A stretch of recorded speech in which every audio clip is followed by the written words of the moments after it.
اعوذ باللہ من الشیطان الرجیم بسم اللہ الرحمن الرحیم۔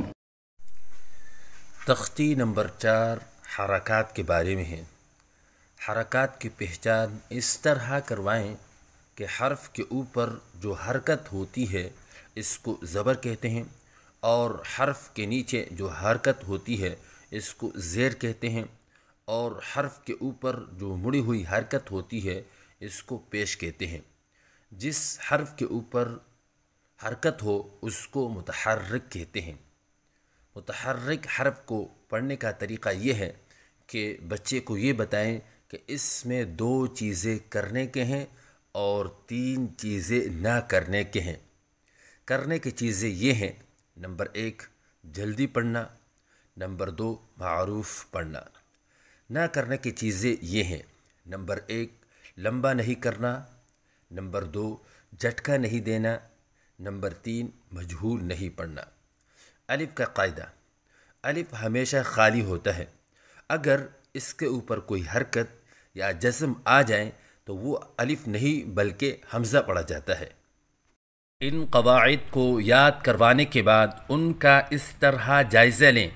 سوال: زبر زیر پیش کو کیا کہتے ہیں؟ جواب: زبر زیر پیش کو حرکات کہتے ہیں۔ سوال: جس حرف پر حرکت آ جائے تو اس حرف کو کیا کہتے ہیں؟ جواب: اس حرف کو متحرک کہتے ہیں۔ باقی سوالات بھی اسی طرح سے کریں۔ اس تختی کو پڑھانے کا طریقہ: ہجے اس طرح سے کروائیں کہ حرف اور حرکت اکٹھا پڑھیں، پھر ایک چھوٹا سا وقفہ کریں، یعنی تھوڑی دیر کے لیے رک جائیں اور پھر آواز نکالیں، جیسے ہا زبر۔ وقفہ کریں یعنی تھوڑی دیر کے لیے رک جائیں، پھر آواز نکالیں ہا۔ ایک مرتبہ دوبارہ سن لیجئے: ہا زبر ہا۔ اسی طرح ہجے باقی حرکات کی بھی کریں، جیسے ہا زیر ہی، ہا پیش ہو، ہا ہی ہو۔ ایک سانس میں یعنی ایک ساتھ ہجے اور روان نہ پڑھیں، کیونکہ اس طرح نہ حرفوں کی ادائیگی درست ہوگی اور نہ آوازیں درست ہوں گی، کیونکہ اس عمر میں بچہ چھوٹا ہوتا ہے اور ننھی زبان پر بوجھ پڑے گا۔ ہاں، اگر کوئی بچہ ایک سانس سے صحت لفظی کے ساتھ حرف، حرکت اور آواز ادا کر سکتا ہے تو بہت اچھی بات ہے، ایک ساتھ سے کروائیں، جیسے ہا زبر ہا۔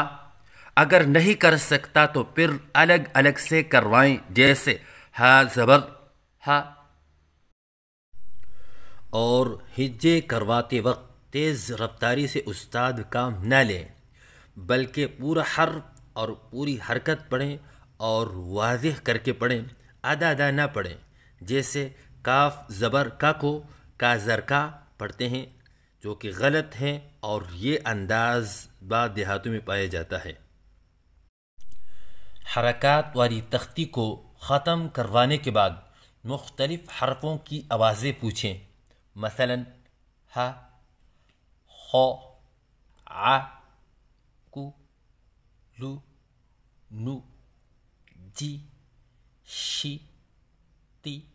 اگر بچہ کوئی ایک غلطی کر رہا ہے، مثلا مجہول پڑھ رہا ہے، یا لمبا کر رہا ہے، یا جھٹکا دے رہا ہے، تو غلطی فوراً نہ بتائیں، بلکہ وہ قاعدہ جو تختی کے شروع میں بتلایا ہے وہ پوچھے۔ اگر قاعدہ ٹھیک بتا دیا تو بچے سے کہیں کہ آپ اس حرف کو اس قاعدے کے مطابق پڑھیں۔